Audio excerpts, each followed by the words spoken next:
Good morning friends, সবাই কেমন আছো? আশা করি সবাই ভালো আছো। আর বেশি বেশি করে তো ভালো থাকতেই হবে, কারণ সব কিছু সুন্দরভাবে উপভোগ করার জন্য। তাই আমিও বসে পড়েছি সকাল সকাল এক কাপ গরমা গরম চা নিয়ে। চায়ে চুমুক দিতে দিতে তোমাদের সাথে কথাগুলো সেরেই নিই। তো গরমে কে কিভাবে খাবার দাবার খাচ্ছ, কি কি খেলে বেশি উপকারিতা হবে, সেই সবগুলো প্লিজ আমাকে একটু শেয়ার করে জানিও। এখন আমি সকাল সকাল চাটা খেয়ে প্রথম ইস্ত্রির কাজগুলো সেরে নিচ্ছি, কারণ মেয়ে কলেজ থেকে এসেছিল। তো কলেজের ড্রেসগুলো নিয়ে এসেছিলো, কারণ ওদের ওখানে তো কোনো ইলেকট্রনিক্স জিনিস মানে অ্যালাউ না। কারণ একবার ওর মানে মাথা ভিজে থাকতো বলে কলেজ থেকে চান করে যেত, মাথা ভিজে থাকতো, বাট শুকিয়ে যেতে হবে বলে আমি ওকে একটা হেয়ার ড্রায়ার দিয়েছিলাম, কিন্তু হেয়ার ড্রায়ারটা ওরা নিয়ে নিয়েছিল, মানে দেখতে পেয়েছিল যে হেয়ার ড্রায়ার দিয়ে চুল শোকাচ্ছে, তো ওরা ওটা মানে ওদের কাছে জমা করে নিয়েছে। তারপর আবার মানে নোটিশ করে ওদের কাছ থেকে হেয়ার ড্রায়ারটা ফেরত নিতেছিল, তাই ও আর মানে ওইসব ইলেকট্রনিক্স জিনিস নিয়ে যায় না। তো আমি বলি যখন বাড়ি আসবি নিয়ে আসবি, আমি ইস্ত্রি টিস্ত্রি করে দেবো, কারণ সব সময় তো আর সম্ভব নয়, যখন নিয়ে আসবি একবার করে দেবো। তাই ও এবারে সঙ্গে করে ওর কলেজের ড্রেসটা নিয়ে এসেছিল। তো আমিও ভালো করে কেচে টেচে একদম পরিষ্কার করে দিয়ে ভালোটি করে ইস্ত্রি করে দিয়েছি। দুদিন ধরে মানে 2 থেকে 3 দিন হয়ে গেল আমাদের বাড়িতে যে কাজ করে, মানে বাড়ির টুকটাক কাজগুলো যে করে, সে আসছে না। তাই মানে ঘর দুয়ারগুলো একটু ঝাড়াঝুড়ি করলাম, বা কাপড় টাপড় কাচাও ছিল। যে বললাম মেয়ে কলেজ থেকে এসেছে, তো ওর ওখান থেকে যে জামা কাপড়গুলো নিয়ে আসে, কারণ ওখানে তো সবসময় কাচতে পারে না, আর সেরকমভাবে কাচাও যায় না। তাই ওইসব কাচাকুচি করে আমার ঘাড়ে এত পরিমাণ ব্যথা হয়েছে, কারণ আমার তো স্পন্ডালাইটিস আছে না। তো ওই জন্যই বেশি কাচাকুচি, ভারী জিনিস তোলা, ওপর দিকে ঘাড় উঁচু করে কোনো কাজ করা, নিচে ঝুঁকে কাজ করা, এগুলো আমার খুব একটা চলে না। তো আমি এত বেশি বাড়াবাড়ি করে ফেলেছি যে আমার একদম মানে ঘাড় ঘাড় ফুলে পুরো একদম মানে এত পরিমাণ যন্ত্রণা হচ্ছে যে রাত্রে ঘুমাতে পর্যন্ত পারছি না। নিজের নানা মানে সারা দিনে নিজে কিভাবে কি প্রিপারেশন নেব ঘরের কাজের সমস্ত কিছু। আর ডাস্টিংয়ের কাজ তো তার মধ্যে লেগেই থাকে, তাই আমি এগুলো সমস্ত কিছু পরিষ্কার করে নিলাম। টিভি টিভি সমস্ত কিছু দিয়ে আমি এই নরম মানে একটা সুতির একদম সুতির নরম গামছা আছে, তো সেইটা দিয়েই আমি মুছি। দিয়ে সমস্ত কিছু পরিষ্কার টরিষ্কার করে, ইস্ত্রিটা এখন গরম আছে তাই জন্য ঢোকানো হয়নি। তো সমস্ত কিছু পরিষ্কার টরিষ্কার করে নেওয়ার পর রান্না বান্নার দিকে যাব, কারণ এই গরমকালে সকাল থেকে রান্না করে রাখলেও তো হয় না। তবে আমাকে আবার এক একদিন সকালবেলা রান্না করতে হয়, মানে আমার বর যখন কাজে বেরোয়, মানে এক একদিন ও কিন্তু খাবার নিয়ে যায়, লাঞ্চ নিয়ে যায়, টিফিন নিয়ে যায়, তো সেই সেই দিনগুলো আমাকে রান্না করতেই হয়।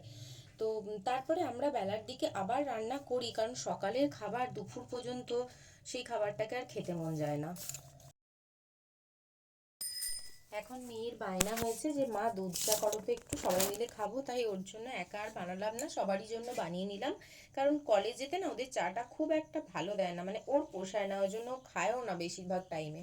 মাঝে মাঝে বাধ্য হয়ে খেতে হয়, আর ঘরে এলে সব সময় বায়না হতে থাকে শুধু দুধ চা করো। মানে এতটাই ওর চাটা ফেভারিট, ওকে যদি সারাদিন খাবার না দিয়ে শুধু চা খাইয়ে রেখে দেন তাহলেও ঠিক আছে, মানে খাবার লাগবে না।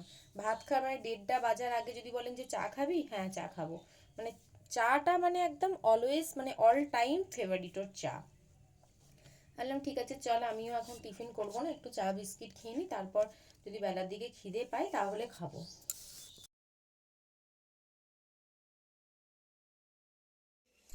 এখানে ইডলির ব্যাটারটা কালকে আমি সকালবেলায় চাল আর যে বিউলির ডাল হয় সেটা ভিজিয়ে রেখে দিয়েছিলাম সকালের দিকে, আর ব্যাটারটা পেস্ট করেছি ওই রাত্রি 8টা সাড়ে 8টার দিকে, তারপর ঢাকা দিয়ে রেখে দিয়েছিলাম।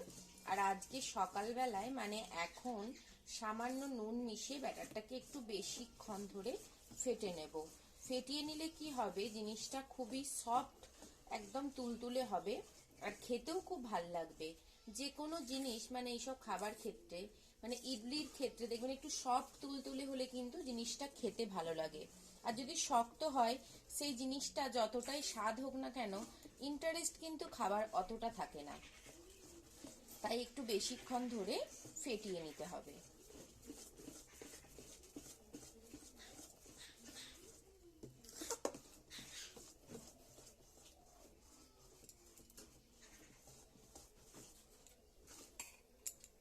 ওইদিকে গরম জলটা আমি একদিকে বসিয়ে দিয়েছি, আর এবারে এই স্ট্যান্ডটাকে আমি রেডি করে নেব।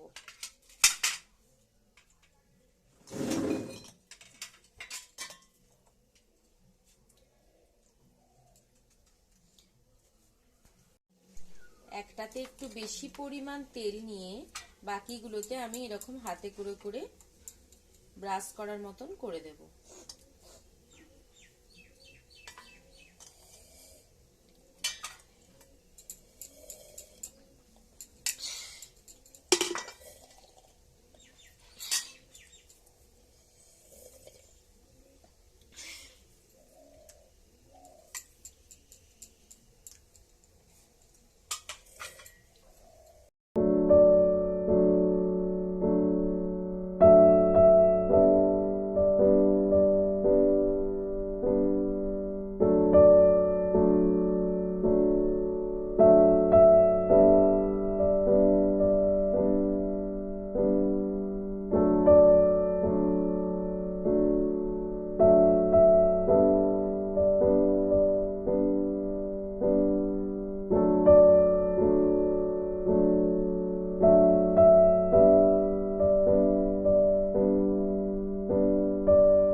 এখানে হাঁড়িটার মধ্যে আমি জল গরম করতে দিয়েছি।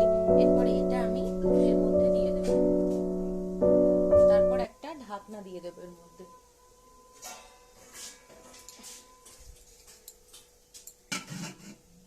এটা এখন সেদ্ধ হতে থাক, তারপর পরে আমি দেখাচ্ছি যে কিরকম হয়েছে।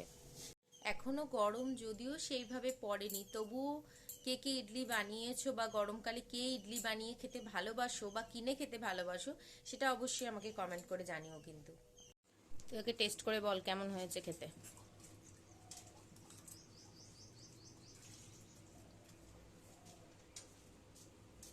কেমন? খুব স্বাদ আর খুব টেস্টি। কেমন খেতে হয়েছে একটু এক্সপ্রেশন দিয়ে বোঝা।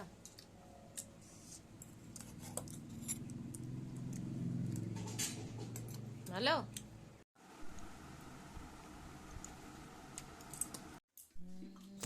এখন এই গরমকালের সময় দেখবেন বেলের শরবত খেতে কিন্তু খুব ভালো লাগে।